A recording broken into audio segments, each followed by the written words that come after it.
Hello, class. So today's lecture, we're going to learn about phonology. And the best way to do this is to look at this IPA chart that I have located. So you can click on this link here, which should send you right here to this IPA chart. And so it's best to kind of follow along. You only need to know the consonants the vowels, the letters, the IPA symbols that we use in American English. So everything else you can just forget. But the IPA chart, maybe if you want to print it out or if you want to just have alongside you so when we go over the IPA symbols, you know exactly what it means. I also have a little plug. So if you're planning on studying abroad or you're thinking about studying abroad, one of my mentors is having a study abroad course that she's teaching during the summer. And if all goes well, I might also be there co-teaching it with her. So this is English as a English is a global language, and it also counts for 3 credits, MLL 230, 324, or LLC 750. So, and basically, she's very flexible if you need to have any other sort of class that you need to take. But so that's the my plug for study abroad. On to phonology. So phonology, last lecture we learned about morphology and how morphology was these this discrete units of meaning. So if we wanted to pare that down even more, and look at the individual sounds, the allophones and the phonemes that make up sounds and sound segments. That's what we call phonology.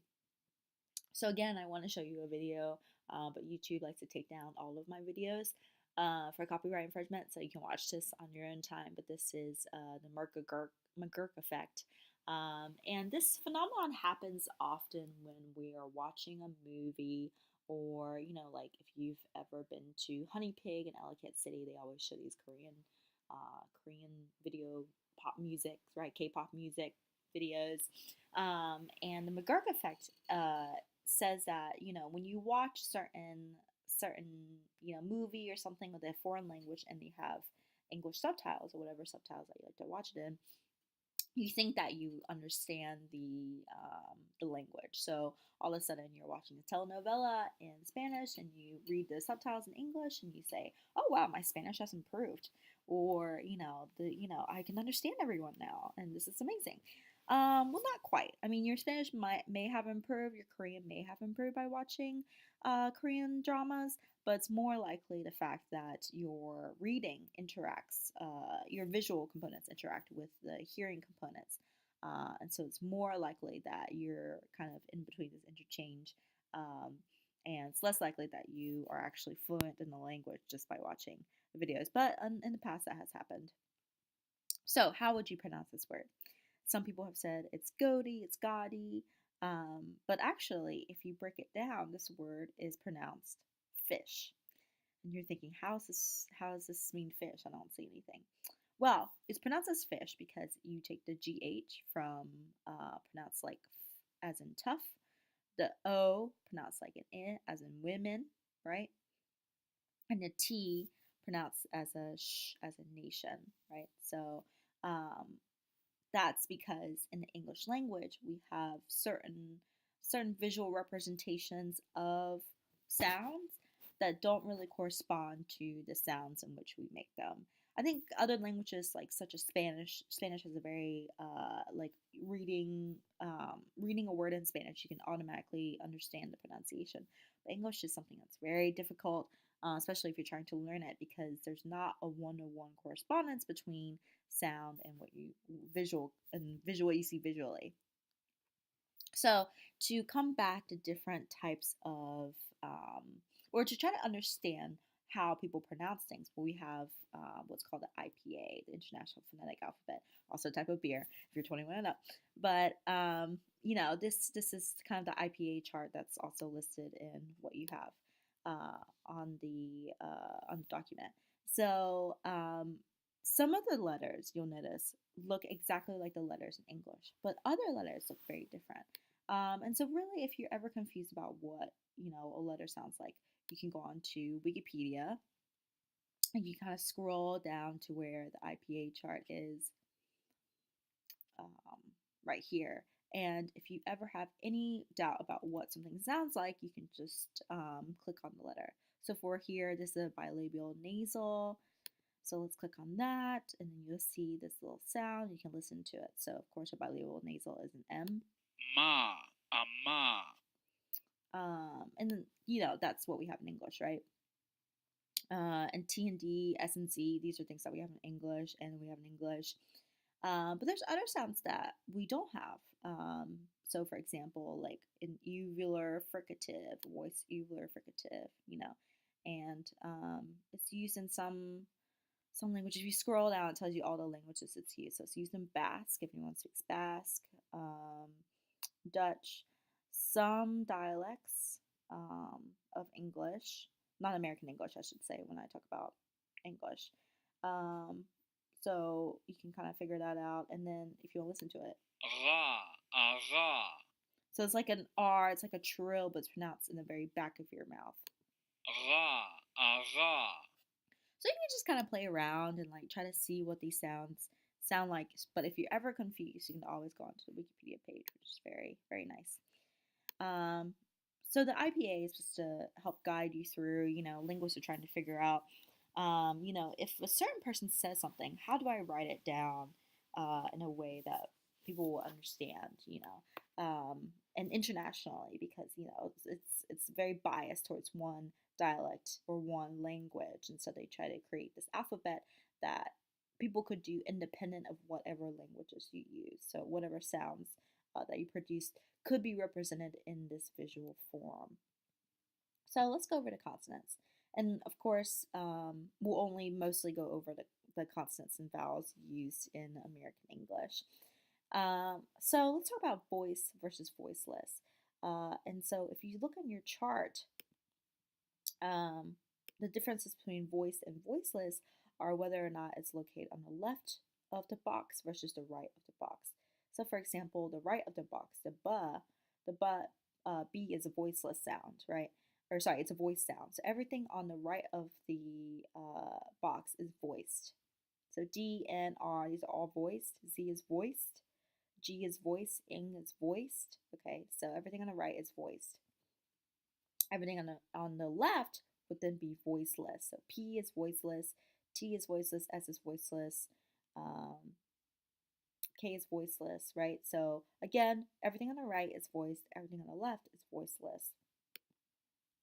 And to test whether or not things are voiced versus voiceless, you can kind of feel whether or not. So by voice and voiceless, I mean if it's voiced, it means that your vocal cords vibrate. Okay, and so like air presses against the vocal cords, forming a vibration. So you can test whether things are voiced or voiceless by placing a hand on your larynx.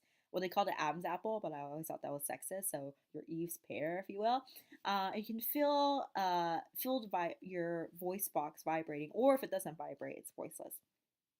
So if you take the sound like a snake, right? Like you notice that if you have your hand on your larynx, that the sound is voiceless because the air passes through the vocal cords. Because the voice box opens and lets the air to pass through, right? So no voice there. But then if you notice things, the other alternative is voice. So the air presses against the vocal cords. So if you're like a bee, you would say zzz, and if you put your hand on your larynx, you can kind of feel that vibration there. We can test that for other things too. So P and B. So if you say p, p, p, that's voiceless versus b, b, it's voice, right? And sometimes the distinction isn't clear, but once you kind of get the hang of IPA, you'll understand it a little bit more. Kind of like k, k versus g, g. K is voiceless, whereas G, g sound is voiced. So at the top of the chart, you have what's considered your place of articulation. So bilabials, labiodentals, dentals, alveolar, postalveolar, retroflex, palatal, velar, uvular, and we won't really deal with that, but glottal. So these are where the voices are made.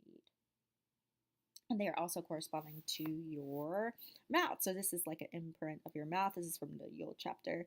But you have your tongue, right? If you see, like, if you look at a spectrogram, if you look at a X-ray of the side of your mouth, right? This would be like where the vocal cords are, the larynx, the voice box, your tongue, your nasal cavity. So all of these help in producing speech.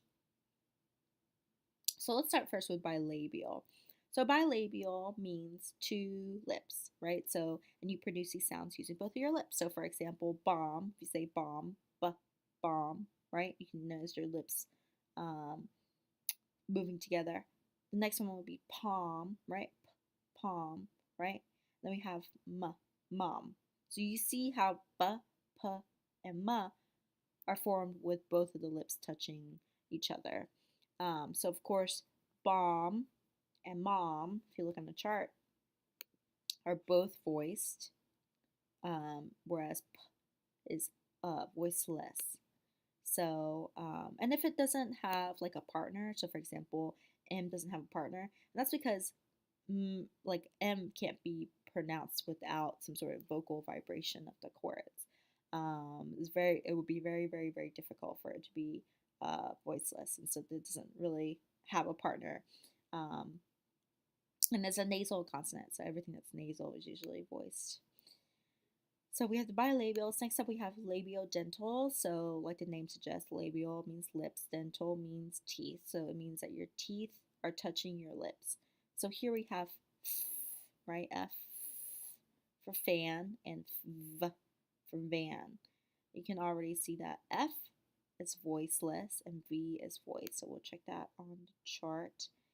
F and V right here. So a labiodental fricative, right? So we have F and V, fan and van. The differences between fan and van is that one is voiceless and the other is voiced. Next up, we have alveolar. The alveolar ridge is just like the top of your mouth next to your teeth.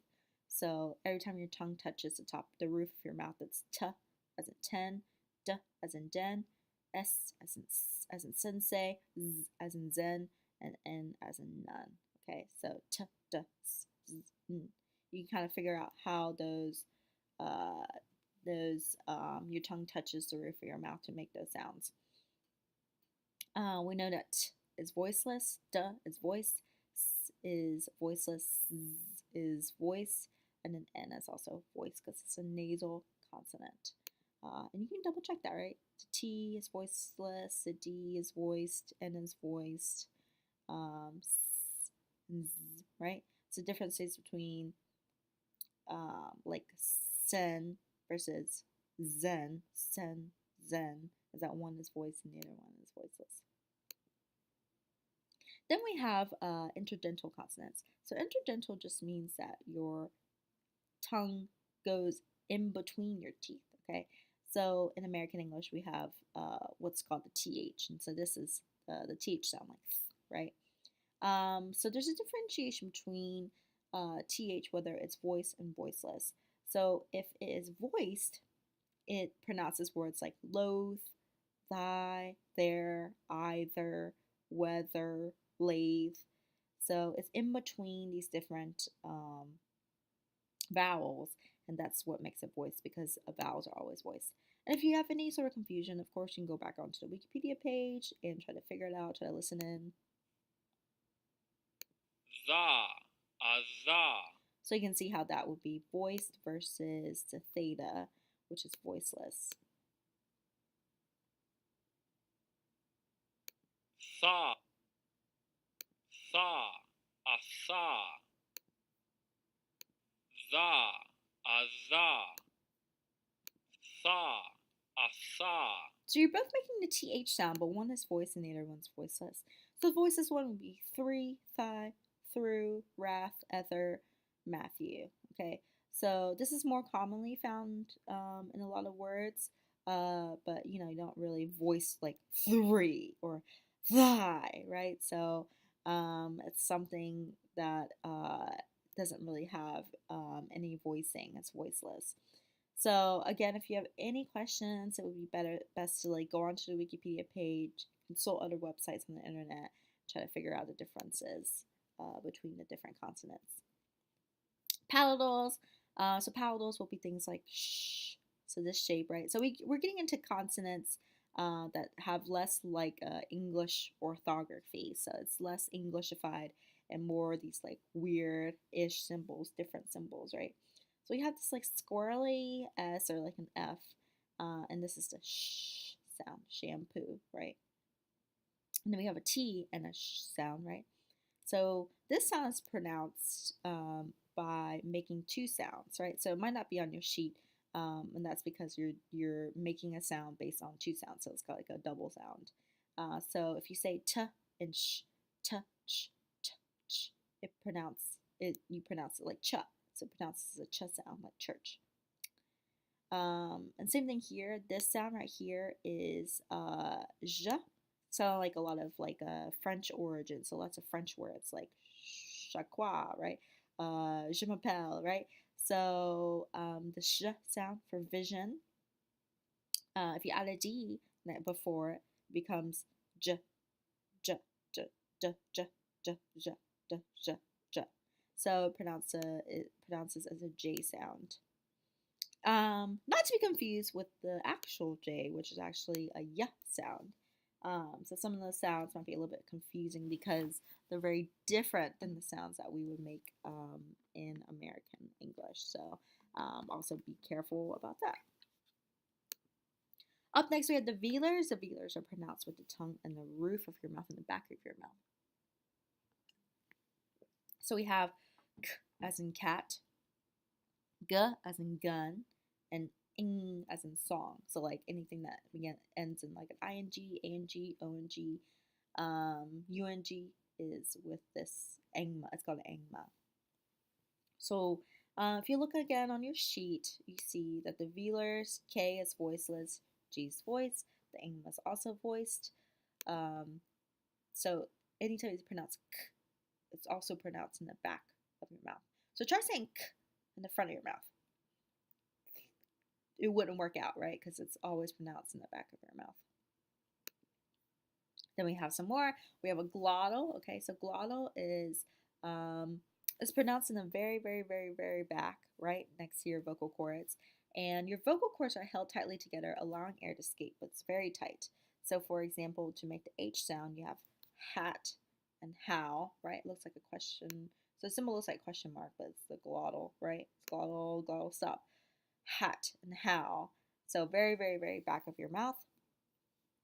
And we have a flap, right? So the tongue touches the alveolar ridge and then it goes back. So, for example, things like ladder or brother, right? Some people would say that the flap is in between a T and a T and a D. So, for example, you don't say latter and you don't say ladder, but you say ladder.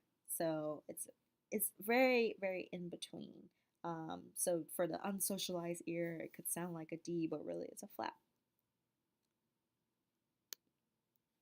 And here's a funny comic about how in English glottal stops, we use glottal stops all the time.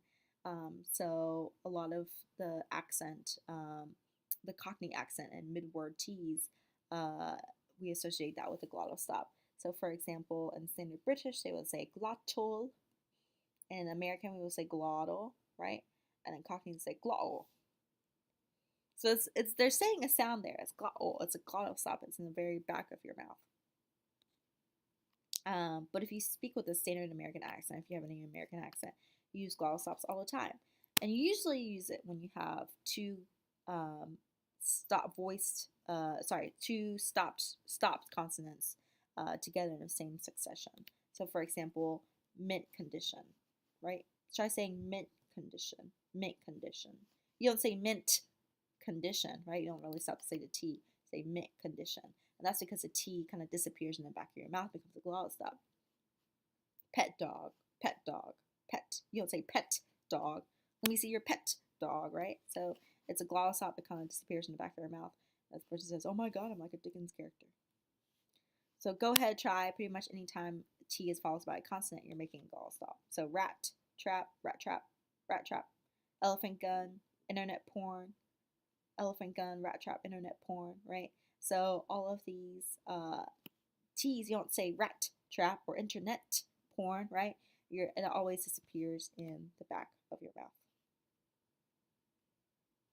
So you may think this comic's educational. Wrong. It's a trap. From now on, one of your favorite characters will sound Cockney, and you will be unable to hear it, and you won't be able to unhear it. So I am Batman, right? Because he doesn't say I am Batman. I am Batman. So it kind of disappears again in the back of your mouth. Right. So that was the place of articulation. Another category of phonology is the manner of articulation. So if you go on to the Handy Dandy IPA chart, these are the manner of articulation. So plosive is just another name for stop. So again, the rows we have, rows or columns? Rows that we have, maybe columns. Columns that we have at the beginning, at the top of the paper, of the chart is where it's pronounced, and then the column right here, or the row, is how it's pronounced. So stops, also known as plosives, it's when you're stopping of the airstream and then you're letting it go abruptly, right? So we have p, b, t, d, k, g, right? So it's kind of like if you grew up in the 90s like I did, a bop it, right? So you would say pop, bop, top, dot, cop, got, right? Nothing happens after you say it. You say p, and that's it. It just stops. So that's different than a fricative, because a fricative doesn't stop. The air is almost blocked through the airstream, but produced through a narrow opening. So, for example, you have f, m, z, and sh, and j. So, for example, you have fine, vine, thigh, size, zoo, shy, and beige. So whenever you pronounce these consonants, it doesn't stop, right? So when you pronounce F, you can let the air go as long as you have, lung capacity, right? It's very different than a P. When a pudge, you can't say like p p p p, right? So like it always stops. Fricative, you can let the air out slowly, or s, right? So that's what makes them a fricative. Affricates. So affricates again are on your sheet because affricates are formed by having different consonants together. But you have affricates such as ch, ch, and j, j. So it begins as a stop but releases as a fricative with the same place of articulation, ch and j. Here you have the nasals. So the nasals are pronounced through your nasal cavity. So the soft palate is lowered and air is free to flow out the nose. So, for example, you have m, n, and n. So bam, ban, and bang. And it's very different to pronounce things without some sort of nasal capacity. These nasals, if you close off your nose or if you're sick for some reason, you might have a hard time pronouncing these. To see what happens to nasal sounds when the nasal cavity is blocked, for example, like when you have a cold, try holding your nose and saying the following sentence, concentrating on your articulation on the consonant sounds indicated. So Martha knew the remaining members would vote against the measure. So hold your nose and pronounce those sounds. Martha knew the remaining members would vote against the measure. So you may notice that when certain sounds are articulated through the oral cavity instead of the nasal cavity, the M kind of sounds like a B, Martha, right? The N sounds like a D, and the ing sounds like a G. Why? Because they have the same place of articulation. So, for example, if there's any sort of, if the M is blocked for some reason, it becomes a B because that's the closest thing, that's the closest sound that it could imitate without having a nasal there. It becomes a voice stop. So liquids are very vowel-like in character. Liquids will let the air flow out the sides of the tongue as the tip touches near the alveolar ridge. So it's just basically there's lots of air in between your tongue when you have an L. So if you say L, like light, right? So you're letting air flow all around the sides of your tongue, which makes it very vowel-like in quality. And this upside down R is actually how you pronounce the R in American English. The right side of R is actually a trill, like in Spanish. It's formed with the tongue tip raised and curled back near the alveolar ridge, like right. So fun fact, I was actually put in speech classes when I was a child because I couldn't pronounce my R's. Um, Glides are produced with the tongue gliding to and from a position. So, for example, you have like what's something called like a W, um, like west, or like this. Remember, this J sounds actually a yeah. Um, so it's very similar to the vowel sounds, but often at the beginning or end of a syllable rather than the middle. So you can practice with the consonants by trying to figure out, kind of like a battleship, right? You can kind of figure out what it is based on the place of articulation and then the manner of articulation. So here we have a voiced bilabial stop, right? Voiced by, so we know it's on the right hand side. Bilabial, which is made by your lips touching together, and stops, right? It doesn't flow out. So we know that that is a b, b sound. Voiced bilabial stop. A voiced alveolar nasal. A voiced alveolar nasal, right? So a voiced alveolar nasal, we know that it's on the right side of the chart. We know that it's pronounced on your alveolar, and we know that it uses your nasal cavity. So we know that's an sound. Voiceless palatal affricate. Okay, voiceless palatal affricate. So remember, affricates are on your chart because um, it's using both sounds. It's using more than one sound. But if you think about it, okay, so it's voiceless, it's palatal, so it's used with your tongue touching kind of the roof of your mouth, and then you're using two sounds to form it, right? So it would be ch, ch. So it's that, a T and a sh sound. Okay, a voiceless labial dental fricative. Voiceless labial dental fricative. So we know it's voiceless. We know it's labial dental, which means that your teeth are touching your lips, and we know it flows out. So it's not it can either be an F or a V. We know it's F because it's voiceless. And a voiced velar stop. Voiced velar stop. So velars are again pronounced in the back of your throat. So we know it's like a k or a g, right? And which one is voiced is a g sound. So, pretty simple. Well, I say simple because it's simple for me, but this takes a lot of practice and studying the IPA chart and trying to figure out what the different sounds mean. This is a really fun video of this newscaster pronouncing something in the Welsh language. Welsh is a fascinating language. But let's continue with vowels. So also on your IPA, handy dandy IPA chart, we have vowels. So this is what's called a vowel plot, a vowel chart. So everything that you pronounce, it's kind of like representative of the roof of your mouth. So we have like e, I, take, then act, right? And back of your mouth is o, art, of, learn, must. And of course, these may vary because people have different pronunciations. And for example, this right here, like this becomes a kind of cluster F because schwa is often, is often like what's this is called a wedge. So if you use one for the other, that's totally fine. So here we are corresponding to your tongue movement, your tongue placement, as far as like where the sounds are, right? So if you think about a front, like front would be the position of your mouth. Is it in front of your mouth, the central, like the middle of your mouth, or the back of your mouth? So if you think about like um, this is where your mouth is, and then this would be your tongue placement. So is your tongue high, your tongue in the middle, or is your tongue low? So for example, E, if you say E, like E, right? So we know it's pronounced in the front of your mouth, and we know that your tongue is very high when you say E.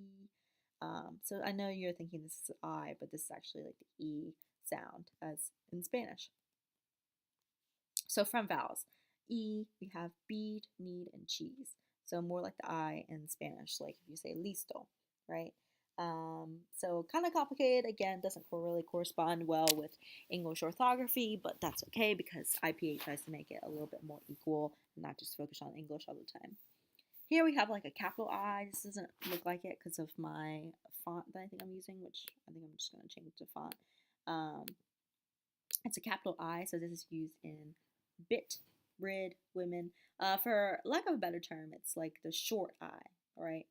That you probably learned in elementary school, like a short I versus a long I. So bit, brid, and women. So remember this example from like the Godi example. Even though this isn't the I that's used in. There's no I here, right? But when you pronounce it, you don't say woman, or you don't say woman. You say women, right? So it has a little eh sound. So be careful because even if the spelling doesn't feature an I, so it has a kind of like this orthography, this IPA character. Then we have what looks like an upside down or like a backwards three. So this is bet, read, said. So this is the eh sound, a short e, and this is kind of like a short a, ah, bat, laugh, Japan, Japan. I think most likely pan and Japan. Anytime there's an N, that kind of messes up with the pronunciations of the words as well. Here we have the central vowel, so pronounced in the middle of your mouth. So we have the schwa. This is the most common vowel because it's literally your mouth not moving. So we have sofa, photograph, right, and a door, right? So sofa, photograph, and a door. So this could be represented in a lot of ways. It could be represented with an A, right? Sofa, so some people would say photograph. I doubt you would say photograph, but if you do say photograph, that's fine. But most people would say photograph, and that's because these vowels are unstressed. Or adore, right? Adore. Then you have the wedge, right, which is like a sound. So we have cut, mutt, butter, none, luck. And so here we have an ah sound, right? Like as in ah or Boston, as spoken by people in Boston, or jaw rule, okay? So it's kind of like a ah sound, and we'll notice later how we can use that with different diphthongs that we have. Back vowels, we have oo, as in boo, you loser. That's like a horseshoe, book, could, put. O, like bow or boat, if said in the South, because O that we have is a diphthong, O. It's kind of like the Maryland O. Caught, raw, fall, born. Okay, so this is the open O. And again, this doesn't sound like an aw sound, but anytime we have an R or any sort of liquid or nasal capacity, it kind of changes the vowel a little bit. This is an open O, aw. And then this is ah. So this is the alphabetic symbol to use whenever you're trying to figure out an ah sound, like Boston, job, caught, swan. So this a looking character is actually ah. Then another distinction to make is whether it's tense or it's lax. So tense distinctions are e, a, u, o, ah, right? These are very tense vowels. And tense just means like whether or not your tongue is very stressed. Versus lax, bet, put, bore, bat, but, abroad.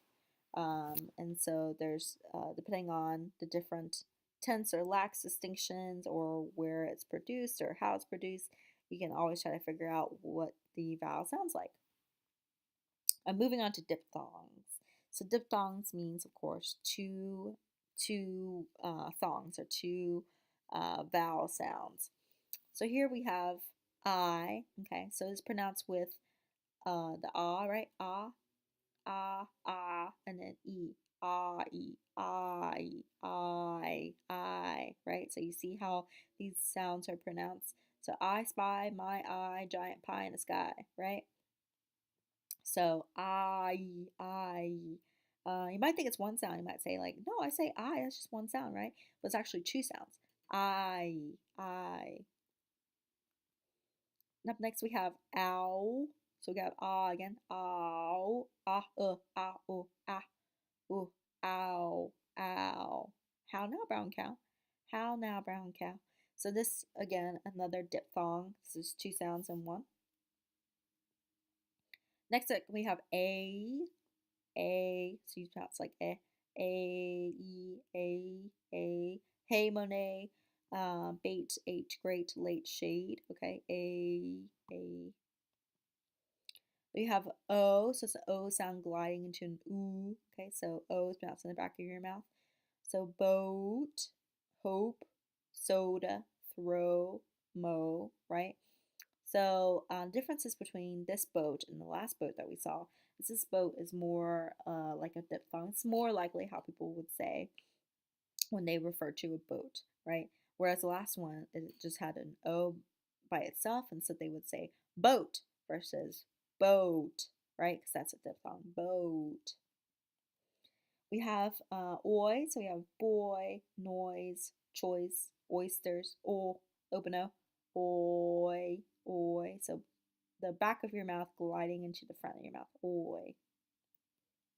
This is a really great video about how Bernie Sanders talks and why, and like why does he sound different from Trump even though they're both from the same place. So again, practice with vowels. A tense high front vowel, right? Very high, very front, very tense, be an E. A lax mid-high back vowel. Kind of just like hovering in the middle. It's kind of very lax. Will be a.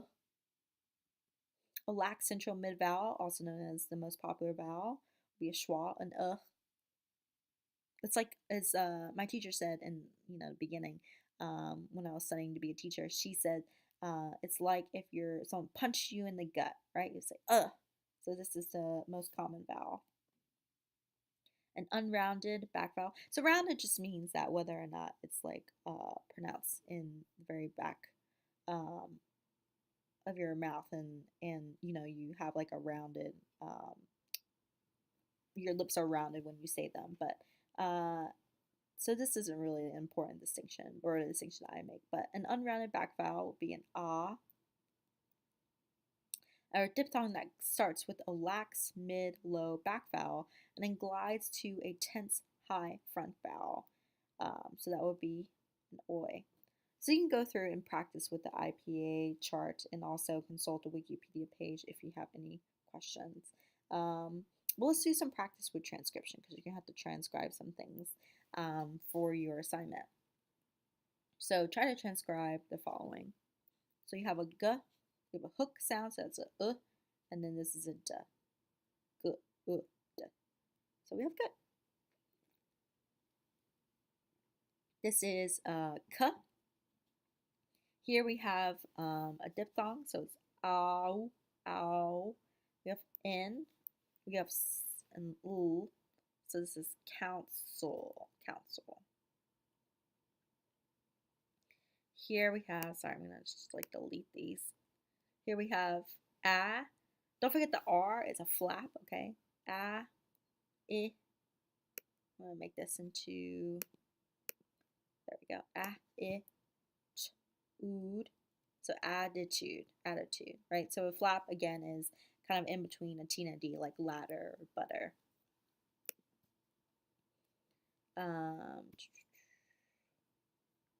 This is hard because a J, remember the J isn't actually a J sound. It's a Y sound. So this is union, union.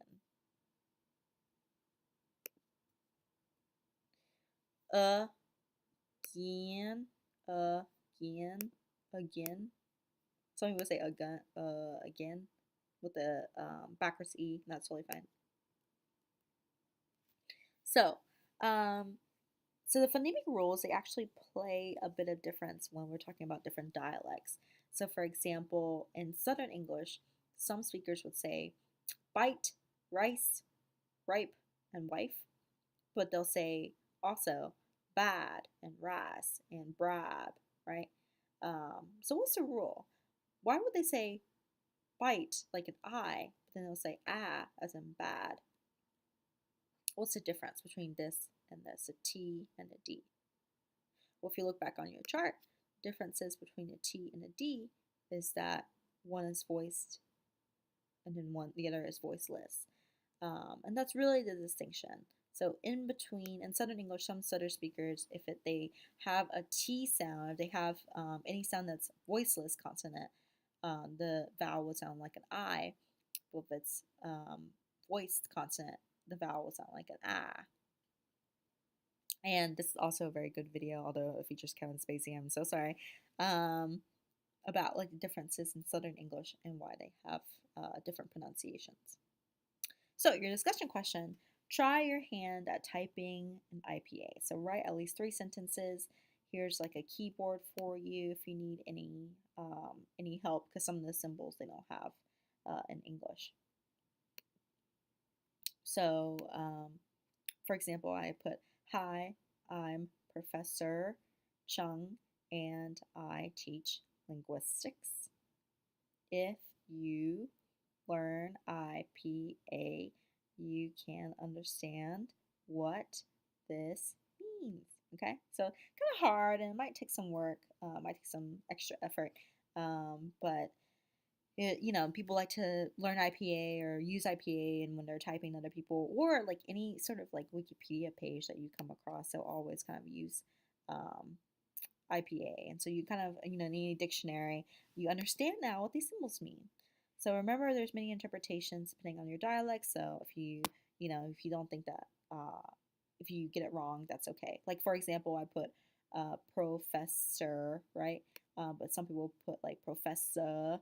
Some people would say that, or some people would say professor, right? So that's totally fine. And there's also no word limit for this question this week. And also try to like correct your peers too. And discussion number 2 is using examples from the IPA. Explain how some people, depending on their dialect or whether they speak different languages, may have different ways of saying a word. For example, someone outside Baltimore may say Baltimore, but people within Baltimore might pronounce it Baltimore, right? So explain how you might use these differences in pronunciation to teach differences in dialects or languages, and also don't forget to use examples from the IPA.